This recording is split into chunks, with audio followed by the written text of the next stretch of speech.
बिस्मिल्लाहिर्रहमानिर्रहीम। अस्सलामुअलैकुम वरहमतुल्लाहि वबरकातुहू। नाज़रीन, मैं हकीम खालिद महमूद नक्शबंदी मुजद्दिदी आपकी खिदमत में हाजिर हूँ और आप सबको अपने चैनल पर खुशामदीद कहता हूँ। नाज़रीन, चैनल को सब्सक्राइब करें और बेल आइकन को ज़रूर दबाएं ताकि आपको हर रोज़ नई आने वाली वीडियो मिल सके। नाज़रीन, मौजू जो मेरा चल रहा है वो जरियान मनी के मुतल्लिक़ है। इसमें मैंने बहुत सारे नुस्खे आपकी खिदमत में पेश किए हैं, हलवा जात और दूसरे दीगर नुस्खे। और ये हलवा जात इसलिए मैं आपको बता रहा हूँ कि जहाँ कोई भी रहता है, जिस इलाके में भी है, जो चीज़ भी मुयस्सर हो जिस नुस्खे में, वो नुस्खा अपने इलाके के मुताबिक बना लें और मजाज भी को भी मद्देनज़र रखें। और जो हर रोज़ मैं आपको एक इस इलाज की तरकीब बताता हूँ उसको भी मद्देनज़र रखें। मिसाल के तौर पे जिसका मैदा ख़राब है वो सबसे पहले मैदे की इस्लाह करें, मैदे का इलाज करें। जब तक मैदा दुरुस्त नहीं होगा तो कोई दवाई भी असर नहीं करेगी। मैदा हमारी बॉडी का जो है वो सरदार है। जब सरदार ही बीमार हो जाए तो फिर दूसरे लोगों ने क्या करना है। इसी तरीके के साथ इसको सरदार कहा है कि मैदा तंदुरुस्त है तो हमारे जितने भी जिस्म के अज़ा हैं वो सारे के सारे तंदुरुस्त रहेंगे। अगर मैदे को दुरुस्त नहीं रखेंगे तो फिर वो नाकस ग़िज़ा जो है वो अज़ा को पहुंचेगी और वो तमाम अज़ा जो है वो मुख्तलिफ बीमारियों में मुब्तला हो जाएंगे। इसलिए ज़रूरी है कि इलाज करने से पहले जिन लोगों का मैदा ख़राब है वो मैदे की इस्लाह ज़रूर करें, जिनका मैदा दुरुस्त है वो अपना इलाज जारी रखें। और उसके बाद जरियान के मरीज़ों के लिए ये खसूसी पैगाम है कि अगर उन लोगों ने मुस्तज़नी या अगलामबाजी की है तो उससे एक मर्ज़ लगता है ज़कावत हिस्स। अगर आप ज़कावत हिस्स का इलाज नहीं कराएंगे तो डायरेक्ट जरियान की दवाई खाएंगे तो फिर भी आपका इलाज नहीं होगा।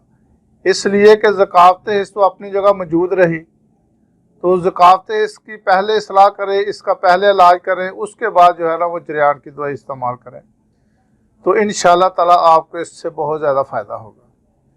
तो कोई भी इलाज करने से पहले उसका जो इलाज का तरीक़ाकार है वो ज़रूरी समझने की कोशिश किया करें। तो बेतरकीब का इलाज किया हुआ कोई फ़ायदा नहीं देता। आप महंगी से महंगी भी दवाई इस्तेमाल कर लेंगे तो इंशाअल्लाह ताला वो दवाई जो इसके लिए फ़ायदा है वो तरकीब से खाई हुई दवाई फ़ायदामंद आपको फ़ायदा उसका होगा। अगर आप बेतरकीबी दवाई खाएंगे तो फिर आपको कोई इसके ख़ास नताइज नहीं मिलेंगे। तो ये मैं वीडियो अक्सर जो बनाता हूँ उसमें आपको बताता रहता हूँ, इसलिए कि हर आदमी सारी वीडियो नहीं देखता। तो जो भी कोई वीडियो देखे उसको इससे थोड़ी बहुत ही रोशनाई जो है वो मिल सके। तो आते हैं वीडियो की तरफ। तो वीडियो जो आज का है वो है हलवा शकरकंदी। शकरकंदी जो है ये 12 महीने में मिल जाती है। मौसम के लिहाज से तो सर्दियों में ज़्यादा होती है, लेकिन ये 12 महीने की जो है ना ये फसल है, 12 महीने भी अगर आप कोशिश करेंगे तो आपको मिल जाएगी। तो शकरकंदी आपने 1 पाव लेनी है जो बालों के बगैर हो। अगर इसको आप कोई वो शकरकंदी जिसमें बाल होते हैं वो नहीं लेनी, बालों के बगैर शकरकंदी आपने लेनी है। अगर सुर्ख रंग की मिल जाए, जिसका कलर सुर्ख होता है, इसकी जो जिल्द है वो मिल जाए तो वो बहुत ही अच्छी है। अगर ना मिले तो वो दूसरी भी ले सकते हैं जिसका छिलका सफ़ेद होता है, लेकिन कोशिश करें कि सुर्ख रंग की जो शकरकंदी है वो इस्तेमाल करें। वो आपने 250 ग्राम लेनी है और उसका ऊपर वाला छिलका वो उतारना है। इसको कहते हैं शकरकंदी मुकशर, तिब्बी नाम है इसका, मुकशर छीली हुई चीज़ को कहते हैं। तो आपने इसको लेकर ऊपर का छिलका उतार के उतरा हुआ छिलका जो है वो मुकशर जो शकरकंदी है वो आपने 1 पाव लेनी है, 250 ग्राम। और 1 किलो खालिस दूध लेना है और उस शकरकंदी को अच्छी तरह आपने कुचल कर उसको कूट ले किसी लोहे के या दोरी में जो मिट्टी की होती है। तो इसको बारीक कर लें और दूध में डाल लें। दूध में डालकर उसको खूब पकाएं। जब खुश्क हो जाए, सुर्खी माइल हो जाए, दूध इसमें सारा खुश्क हो जाए और उसमें पानी का बिल्कुल भी ज़र्रा ना रहे, तो आपने उसमें हस्बे ज़ायका, हस्बे ज़रूरत देसी घी डालना है। देसी घी डाल के उसको खूब आपने बरियां करना है, उसको भूनना है। जब सुर्खी माइल हो जाए तो आपने उसको उतार लेना है। उसके बाद आपने 10 तोला मगज़ बादाम लेने हैं। मीठे बादाम होने चाहिए, कड़वे नहीं होने चाहिए। और 10 तोला मगज़े कद्दू लेने हैं। 10 तोला मगज़े तरबूज लेना है और 10 तोला मगज़े खीरा लेने हैं और 10 तोला ही मगज़े खरबूजा लेने हैं। ये 5 अदद मगज़ हैं।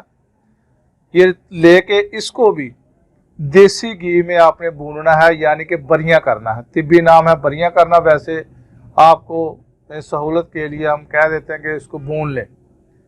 ये भी इसको ज़्यादा घी ना इसमें हो, ये अलग-अलग आपने भूनना है। इसके बाद आपने इसको ग्राइंड करना है। ग्राइंड करने के बाद जो पहले आपने शक्करकंदी को बरियां किया है उसमें इसको शामिल कर लें।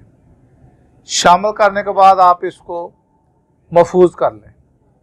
महफूज करने के बाद आप इसको किसी भी शीशे के जार में लेकर फ्रीज कर लें और 1 तोला सुबह और 1 तोला शाम को 1 पाव दूध ले लें और उसमें इसको डाल लें। और हस्बे ज़ायका इसमें आप चीनी यानी कि शक्कर जो सफ़ेद है वो ना डालें, शक्कर सुर्ख डाल लें इसमें, जिसको आम लफ्ज़ों में शक्कर ही कहा जाता है।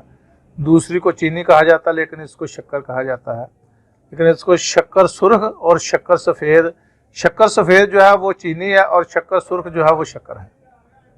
वो केमिकल से पाक हो, वो हस्बे ज़ायका आपने इसमें डालना है। इसको अच्छी तरह जब हलवा बन जाए तो 1 तोला सुबह आपने इस्तेमाल करना है। अगर तो आपके पास वक़्त हो तो सुबह ताज़ा बनाएं और शाम को भी ताज़ा बनाएं। अगर वक़्त की किल्लत है तो फिर आप एक दफ़ा बना लें और सुबह 1 तोला खा लें और 1 तोला शाम को खा लें। दूध के साथ आपने इसको इस्तेमाल करना है। तो नाज़रीन, ये हलवा जो है ये जरियान मनी को रोकता है और मनी को गाढ़ा करता है, जरियान मज़ी को रोकता है और जरियान वदी को भी रोकता है और मर्दाना ताकत के लिए भी ये बहुत ही मुफीद है। ये ऐसा नुस्खा है कि जरियान को भी रोकता है, मनी को गाढ़ा भी करता है, मनी पैदा भी करता है। इसके अलावा ये मर्दाना ताकत भी बहाल करता है। तो इसको आजमाएं और मुझे दुआओं में याद रखें। अगली वीडियो तक के लिए इजाज़त दें। खुदा हाफिज़। अस्सलाम वालेकुम वरहमतुल्लाहि वबरकातुहू।